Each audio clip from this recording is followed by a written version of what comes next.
నీకు అక్కడ సంతోషం జరుగుతుంది, నాకు ఇక్కడ బాధ జరుగుతుంది. అవును. నీ అమ్మ నాన్న అట్లా మురుస్తూ ఉంటే మా అమ్మ నాయన ఏడుస్తారు అన్న దాంట్లో రాసిన మేడం.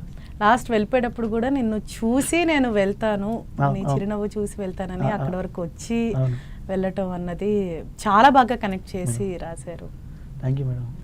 లక్ష్మణ్ గారు, అలాగే మీ పాటను ఒక ప్రముఖ హీరో అడిగినట్టు తెలిసింది, మీరు ఇచ్చారా మరి సాంగ్? ఏమైంది? ఇవ్వలే మేడం. యాక్చువల్ అప్పుడు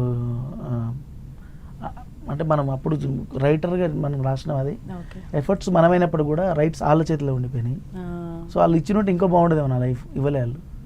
మంచి పెద్ద పాట, స్టార్ హీరో పెద్ద ఆయన అడిగిండు, మనం నో చెప్పిన వ్యక్తి అడిగిన, మన కర్మకు మన టైం బాగాలేక నో అనాల్సి వచ్చింది. అది ఇచ్చి ఉంటే ఇంకా బాగుండేది మేడం. అంటే అన్ని విధాలుగా బాగుండేది. మాకు యాక్చువల్లీ ఇది ఇప్పుడు యూట్యూబ్ లేని టైంలో మనం వచ్చినామంటే సినిమాని చూసి వచ్చినాం, ఆ సినిమా కల్లా నెరవేరేది. సో అది మిస్ అయింది మేడం. ఖచ్చితంగా. అంటే మీరు ఇంత ఎఫర్ట్స్ పెట్టి వేరే ఎవరికో రైట్స్ వెళ్తున్నాయి అన్నది ఆ బాధతో. అవును. ఎవరు ఏంటి అనేది ఏమైనా క్లూ ఇస్తారా మాకు? మేడం ఇవి వద్దులే మేడం. వాళ్ళు యాక్సెప్ట్ చేయలే. యాక్చువల్లీ వాళ్ళు యాక్సెప్ట్ చేసి ఉంటే ఈరోజు అది ఆ సినిమాలో ఉండేది, నా లైఫ్ ఇంకొంచెం బాగుండేది.